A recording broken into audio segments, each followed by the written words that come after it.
Hi everyone, and welcome to a reading for Nature Connection.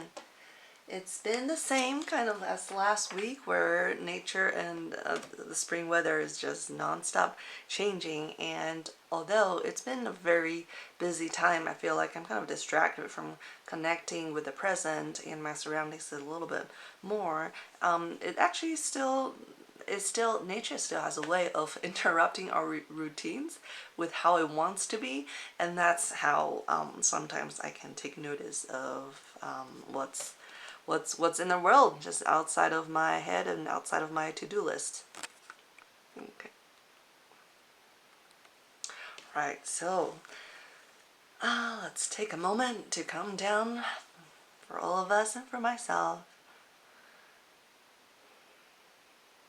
May the Creator within all things bring blessings and peace. Mother Earth, Goddess Bridget, please be with us. Angels, ancestors, guides, and guardians, please be with us and support us on the way. How can we connect with nature spiritually today? Right.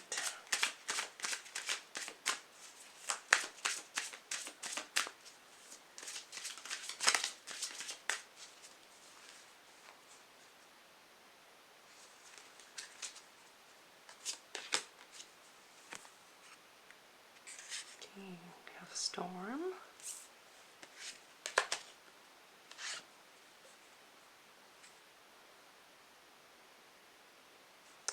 In the past.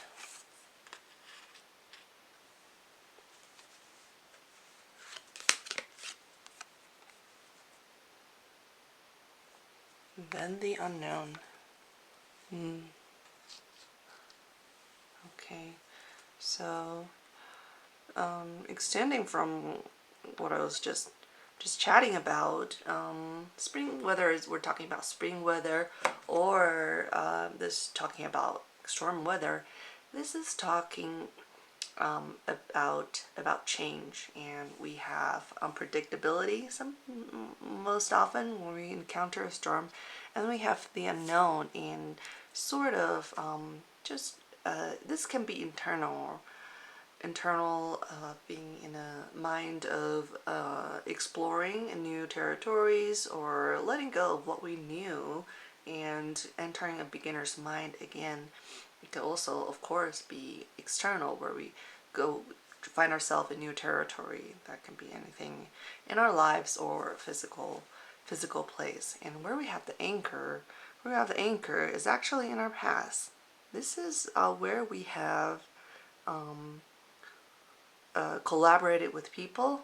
We have gone through things in a shared manner. So when we join group activities, or when we do things with others, we're not relying on ourselves. We contribute what we know, but we also learn a lot from others, and then we also learn about from group dynamics. There could be information from our childhood.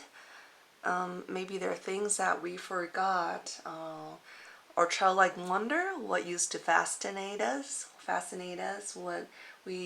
we liked to play, what we liked to explore.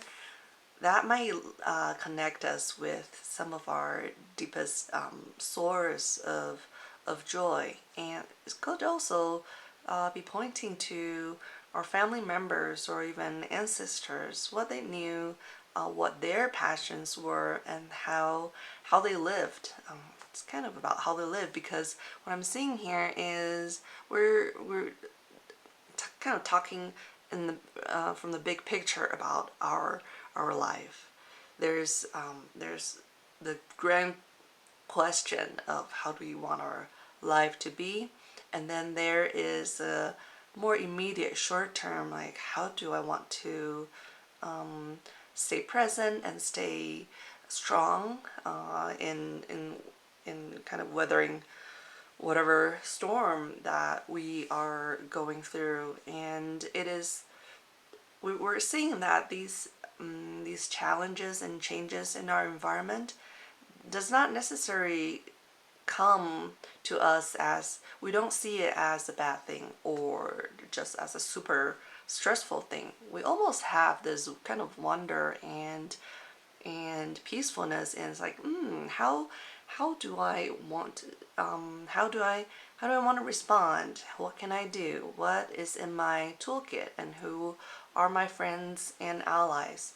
So nothing, we're not taking challenges as devastating. We are almost in a natural part of it.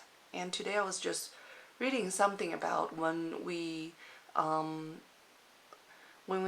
accept and confront and just feel a lot of what we feel as negative emotions, sadness, disappointment.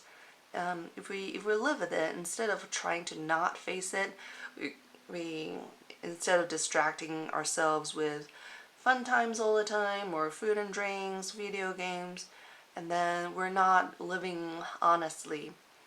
And so here we are. Here is the invitation to live honestly. We can face anything, because we kind of know that we are strong and resilient enough, and that we are part of a network, and there are reserves to pull from. We honor ourselves the need for contemplation. That's why we limit external distractions sometimes. But we know that is kind of the natural cycle. Another important thing is I like to remind myself is whenever we do feel kind of lost or unmotivated or defeated, look back on how far you have come.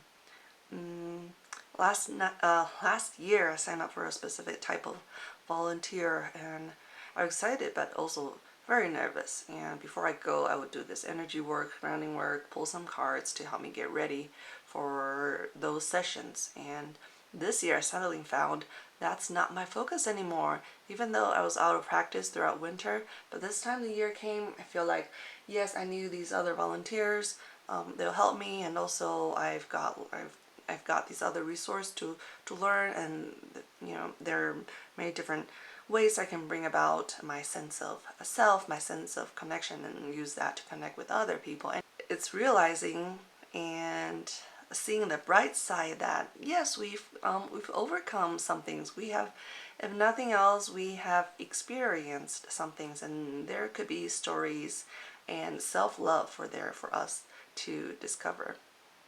So yes, remember how far we've come, how far you have come, and we have been able to